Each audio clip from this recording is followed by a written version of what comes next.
Hello science fans! Walking is a super popular way of staying fit. It's appealing because you don't need fancy gear or special skills, and it's great for your health.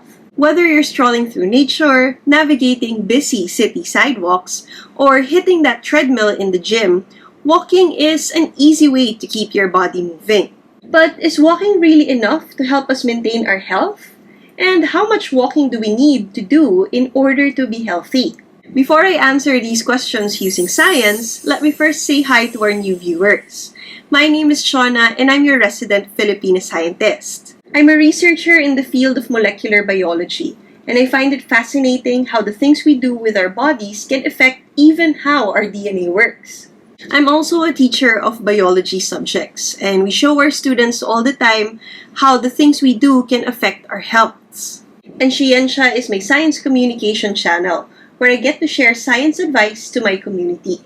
Walking is like a cardio workout. It gets your heart pumping and your blood flowing while keeping your blood pressure in check. Plus, it releases those feel-good hormones called endorphins and gives your body a nice oxygen boost. It's a moderate intensity, low impact exercise, which means it's not super tough on your joints.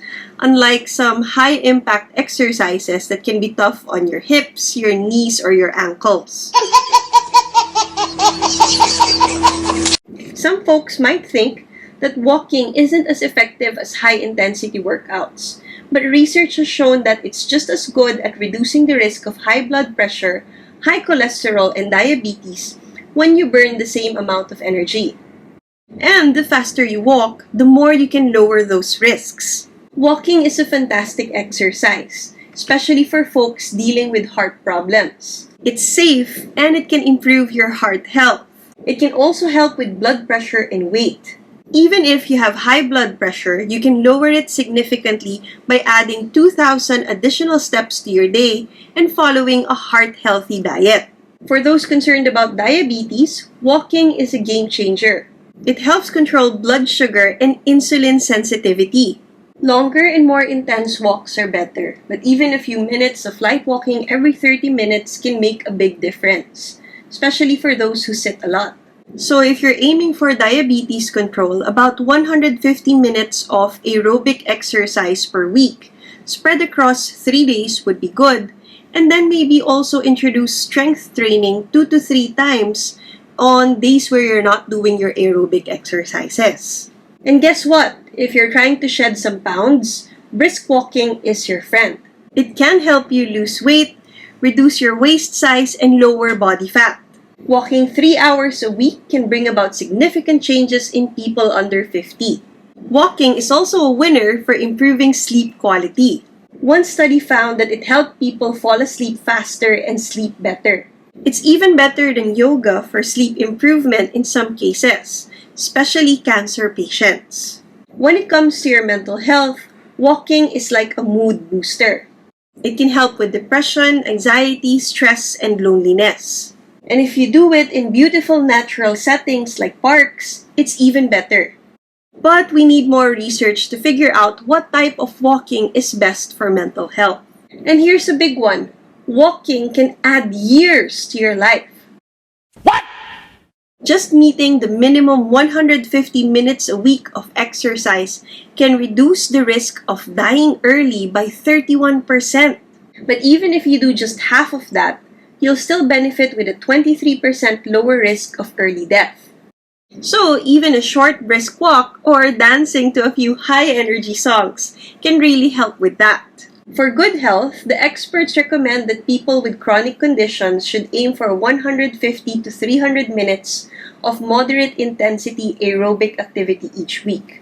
Walking definitely fits the bill and can help you lower your blood pressure and reduce the risks of cardiac arrest, strokes, and other diseases.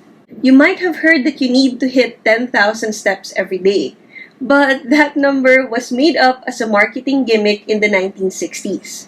While more steps are generally better, you can get a lot of benefits already with less than 10,000 steps. One study found that taking at least 8,000 steps a day can lower the risk of death from all causes.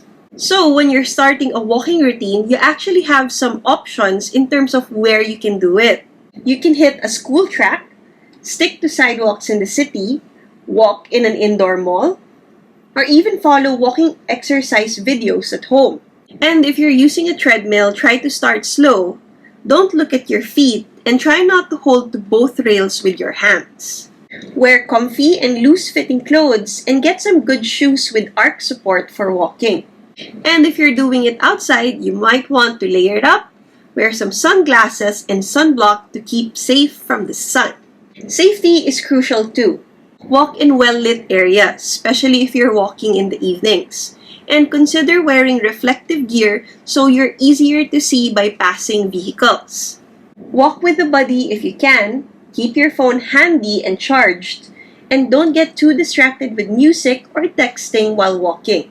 Hydration is also essential, so drink before and during your walk, especially during hot days. And once again, don't forget the sunscreen if you're walking during peak sun hours. And if you're not ready for a structured walking routine, no worries. You can start by gradually adding more steps to your day. Use a pedometer or a step counting app to track the number of steps you have in a day.